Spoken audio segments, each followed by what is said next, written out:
The three main fragments that Socratic philosophy breaks into are called Stoicism, Epicureanism, and skepticism.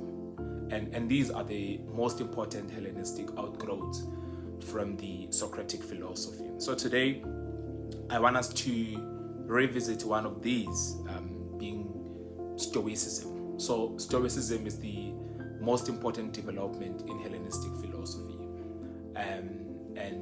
While it never archives the poetic intellectual grandeur of Socratic synthesis for the Platonic overreaching system, which makes statements about the entire human conditions, I believe that Stoicism is in fact a noble philosophy, an excellent philosophy for spirited men in the Republic who are going to be our guidance.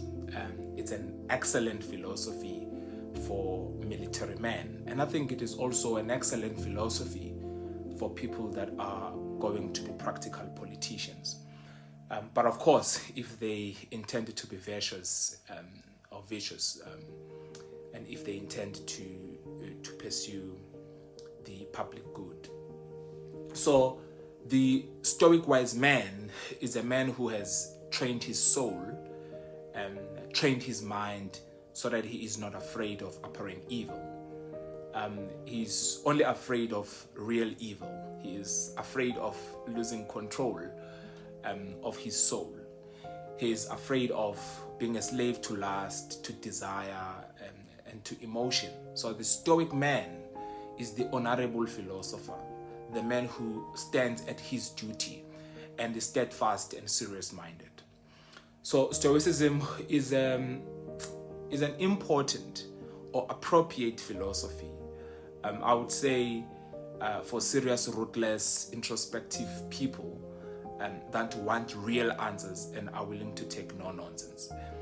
In that respect, it's the kind of moral philosophy I would be inclined to research about and to even teach at. If I were teaching people that are going to be under terrible danger and terrible fearful condition, I would teach them to do what they know they ought to do, and to discipline and organize their emotions in such a way that they behave themselves in a way that is not disgraceful.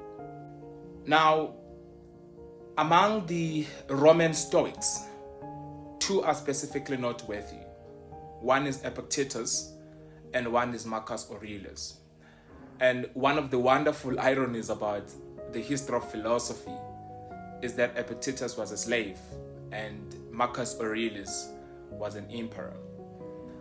Both the slave and the emperor can equally well participate in philosophy, and especially the philosophy that is accessible to all human beings. And they can equally participate as human beings. There is nothing and nothing less so and less conscious of social status than philosophy. So Marcus Aurelius is the example of an absolute ruler who behaves himself in such a way as to not disgrace himself. It's an amazing temptation. I mean, imagine what it's like. Stop and just put yourself in that place for a second. Marcus Aurelius takes the throne in 161 AD, and he dies in 180 AD, 19 years controlling the entire world. So he can have all the money in the world, and that's not the exaggeration. All the money, if he wants, he can have it. He can just simply collect it. So he can have sex with anyone he wants, whenever he feels like he wants it and under any circumstances. And if he wants to get drunk, he can have wine brought to him by the boatload infinitely forever. He can go on drunk now and stay drunk for the next 19 years, maybe until he dies.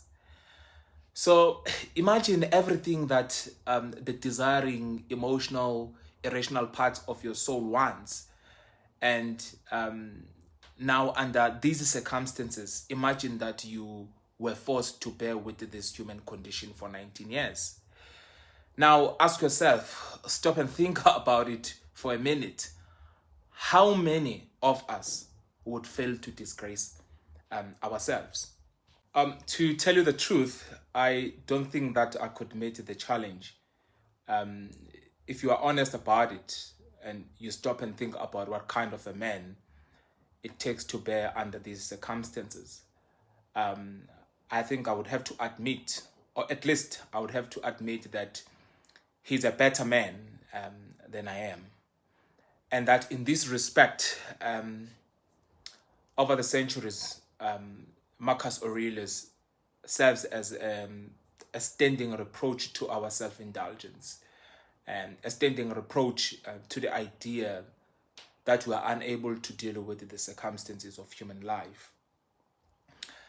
If you can deal with temptations at this level or at that level, I cannot imagine what is outside the human potential.